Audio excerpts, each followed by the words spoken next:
जो बगावत देखना चाहते हैं, मैं उनको स्पष्ट कर दूं कि एक बिहारी और सहयोगी होने के नाते वो मेरी चिंताएं हैं और उन चिंताओं को मिलकर रिजॉल्व करना एक कलेक्टिव रिस्पॉन्सिबिलिटी हम सब की है और उसी भूमिका को मैं निभा रहा हूं। जो लोग इस मंशा को रखते हैं कि एनडीए की ताकत को कमजोर कर वो अपनी राजनीतिक रोटियां सेक लेंगे, कतई ये नहीं होने वाला। बिहार में होने वाले विधानसभा चुनाव से पहले केंद्रीय मंत्री चिराग पासवान ने सीएम नीतीश कुमार को लेकर एक बार फिर से बड़ा बयान दिया। उन्होंने दावा करते हुए कहा कि एनडीए बिहार में नीतीश कुमार के नेतृत्व में चुनाव लड़ेगा और परिणाम के बाद फिर से नीतीश ही सीएम बनेंगे।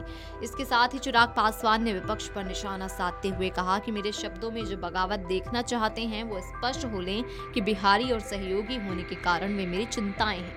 कुछ लोग इस पर राजनीति कर एनडीए को कमजोर करना चाहते हैं तो उन्हें सफलता नहीं मिलेगी। एनडीए के सभी दल चट्टानी एकता के साथ एकजुट हैं। सुनिए चिराग ने अपने बयान में और क्या कुछ कहा। जा रहा है कि अब कंफ्यूजन की स्थिति है, आपने ही सवाल खड़ा कर दिया अपनी ही सरकार के ऊपर। सहयोगी हूं मैं सरकार का, ऐसे में सहयोगी की जिम्मेदारी है कि सरकार में अगर कुछ चिंताजनक कोई ऐसी जानकारी सामने आए तो उस पे हम लोग चर्चा करके उसको कैसे हम लोग बेहतर कर सकें, इस सोच के साथ हम लोग कार्य करने की जिम्मेदारी मेरे ऊपर है बतौर सहयोगी।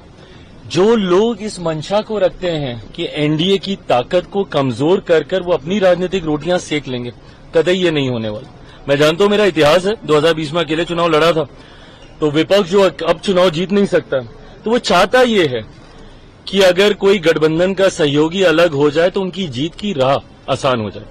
ये होने नहीं वाला। मुख्यमंत्री नीतीश कुमार जी के नेतृत्व में हम लोग चुनाव लड़ रहे हैं। चुनाव परिणामों के बाद मुख्यमंत्री जी पुनः एक बार मुख्यमंत्री बनने जा रहे हैं।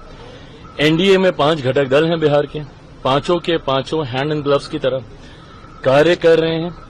एक ऐतिहासिक जीत की ओर हम लोग अग्रसर हो रहे हैं।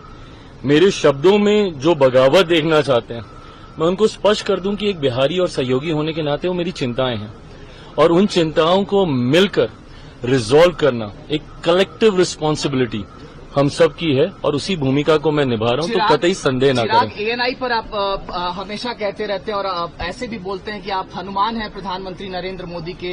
ये बिहार का चुनाव काफी महत्वपूर्ण रहने वाला है। एसआईआर के मुद्दे पर लगातार सरकार को घेरा जा रहा है, इलेक्शन कमीशन से सवाल पूछा जा रहा है। अब आपने कहा था एक बीच की 243 सीटों पर मैं चुनाव लड़ने की सोच रहा हूं, इसको लेकर के भी विपक्ष कह रहा है कि अब सेपरेशन दिखाई देता है। जब मैंने 243 कहा था, उसके साथ ही मैंने इस बात को भी कहा था कि हर सीट पे चिराग पासवान बनकर चुनाव लड़ना होगा। क्या एक ईमानदार सहयोगी की भूमिका ये होती है कि जितनी सीटों पे मैं चुनाव लड़ूं मात्र सिर्फ उन्हीं सीटों पे मैं ध्यान दूं? तो कैसा सहयोगी हूं मैं? जितनी सीटें भाजपा लड़े तो क्या से भाजपा के लोग उतनी सीटों पे प्रचार करें, जदयू वाले अपनी सीटों पे प्रचार करें, तो फिर कैसे सहयोगी हैं हम? क्या मैं 243 सीटों पे प्रचार के लिए नहीं जाऊं?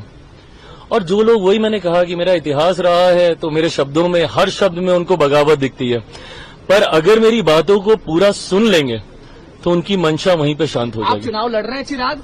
मेरी इच्छा जरूर है। आप चुनाव लड़ रहे हैं, बिहार जा रहे हैं? मेरी इच्छा जरूर है, मैं जरूर चाहता हूँ।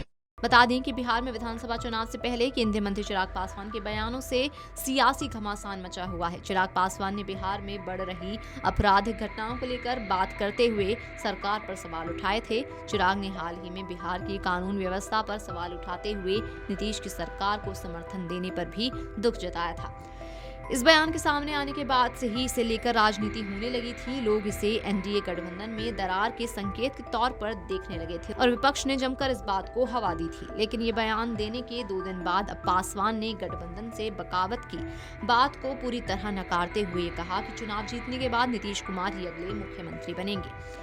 आपको बता दें कि बिहार में पिछले कुछ दिनों में हत्या की कई घटनाएं सामने आ चुकी हैं। इस बीच गया में महिला अभ्यर्थी के साथ हुए दुष्कर्म के मामले पर चिराग पासवान का गुस्सा फूटा और उन्होंने पुलिस प्रशासन को निकम्मा करार दिया था। चिराग के इस बयान को लेकर विपक्ष ने सरकार पर हमला बोलना शुरू कर दिया था। इससे पहले भी चिराग पासवान ने बिहार की कानून व्यवस्था को लेकर राज्य सरकार पर तीखा हमला बोला था और सवाल उठाया था कि बिहार अब और कितनी हत्याओं की भेंट चढ़ेगा। Video desk amarujala.com। अगर आप ये वीडियो YouTube पर देख रहे हैं तो हमारे चैनल को सब्सक्राइब कर बेल आइकन दबाएं और Facebook पर देख रहे हैं तो हमारे पेज को लाइक करें।